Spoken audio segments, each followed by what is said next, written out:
Building 220 planes for Air India. Aircraft order of 220 Boeing planes, according to a 250 from Airbus, 220 from Boeing.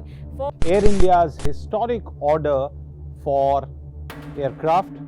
The Tata Group will purchase 250 aircraft. Integration को मजबूत करना हमारी national infrastructure strategy. नमस्कार दोस्तों, एक बहुत बड़ी डेवलपमेंट जो है इस वक्त सामने आई है और वो ये है कि एयर इंडिया ने 470 नए विमानों का ऑर्डर दिया है और वो ऑर्डर एयरबस को और बोइंग को मिला है। इसके अंदर रॉयल्स रॉयल भी शामिल है, क्योंकि रॉयल्स रॉयल जो है इनके विमानों के इंजन बनाती है। एयर इंडिया जिसकी शुरुआत 1932 में हुई थी। शुरुआत में इस कंपनी के अंदर सिंगल इंजन वाला एक विमान था जिसने अपनी पहली उड़ान अहमदाबाद से कराची और मुंबई के बीच में भरी। ये एक ऐसा विमान था जिसके अंदर 25 किलो चिट्ठियां यानी कि डाक डिलीवर किया गया था। कंपनी जब बनी तब ब्रिटिश सरकार हमारे देश में रूल कर रही थी और ब्रिटिश ने इस कंपनी को कोई भी आर्थिक मदद नहीं दी थी। उस समय डिलीवरी जो चार्ज होता था वो 4 आना एक चिट्ठी का मिलता था। लेकिन साल आया 1933, जब ये वो साल था जब पहली बार टाटा एयरलाइंस ने अपना बिजनेस करना शुरू किया और उस साल उन्होंने 155 पैसेंजर के साथ 1,60,000 मील का सफर तय किया और इसी साल उन्होंने 11 टन डाक भी डिलीवर की थी। और यहीं से शुरुआत होती है टाटा एयरलाइंस की। इसके बाद कभी भी इस कंपनी ने पीछे मुड़ के नहीं देखा। शुरुआत में टाटा एयरलाइंस के पास अपना कोई ऐसा बड़ा ऑफिस भी नहीं था। मुंबई के पास जुहू बीच में एक कच्चे मकान से ये पूरा एयरलाइंस चलती थी। जिस जगह पर इन्होंने रनवे बनाया था वो मैदान इतना कच्चा था कि बारिश के दिनों में वहाँ पे पानी भर जाता था।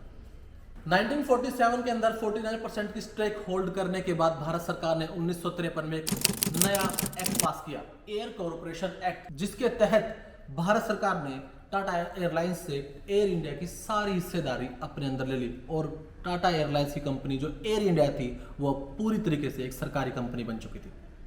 1953 में पूरी तरीके से सरकारी नियंत्रण में आने के बाद एयर इंडिया ने अपना सफर तय किया और एयर इंडिया का जो महाराजा का लोगो है वो पहली बार 1946 में दुनिया के सामने रखा और वो महाराजा का लोगो आज भी बड़ी शान से एयर इंडिया की पहचान बना हुआ है। भारत सरकार ने 2022 में इस कंपनी को बेचने का ऐलान कर दिया और ये सुनने के बाद तमाम बड़ी बड़ी कंपनियां इस कंपनी को खरीदने के लिए आई, लेकिन टाटा ने एक बार फिर से एयर इंडिया को घर वापसी का ऐलान कर दिया और टाटा ने इस बिड को जीतते हुए पूरी तरीके से एयर इंडिया को अपने अंदर वापस ले लिया। ये वो सफर था जहाँ से शुरुआत हुई, कंपनी सरकार नियंत्रण में गई और सरकार के नियंत्रण से वापस टाटा के पास पहुंची। अब बड़ी बात क्या है? बड़ी बात यह है कि 470 नए विमानों का ऑर्डर उस कंपनी ने दिया है जिसे सरकार ने ये कहते हुए बेच दिया था कि अब ये घाटे का सौदा हो गई है, सरकार इसको नहीं चला सकती। रतन टाटा ने जिस एयर इंडिया का सपना देखा और उसको सपने को पूरा किया था, देश की आजादी के बाद उस एयर इंडिया को भारत सरकार ने अपनी संपत्ति बनाते हुए एक सरकारी कंपनी बना के छोड़ दिया था और उसको लगातार चलाया। लेकिन बार बार घाटे का सौदा बोल बोलकर यह कहा दिया गया, अंत में यह कहते हुए उसको बेच दिया गया कि अब सरकार इसको नहीं चला सकती।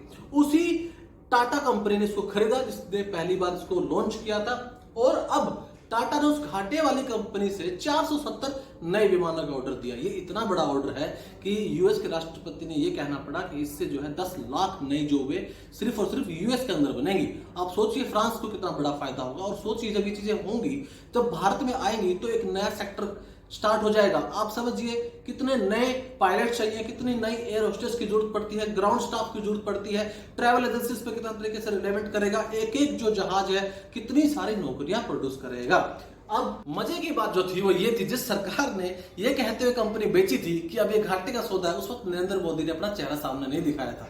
लेकिन जब इस कंपनी ने 470 नए विमानों का ऑर्डर दिया, उस वक्त देश के प्रधानमंत्री बैठे हुए थे, बगल में फ्रांस के राष्ट्रपति बैठे हुए थे और जो कंपनियां हैं उनके सीईओ बैठे थे। रतन टाटा खुद इस कॉन्फ्रेंस में मौजूद थे। क्या आपको लगता है कि ये तरीका सही था या नहीं था? इसके ऊपर आपकी क्या राय है? कमेंट बॉक्स में बताइए। धन्यवाद।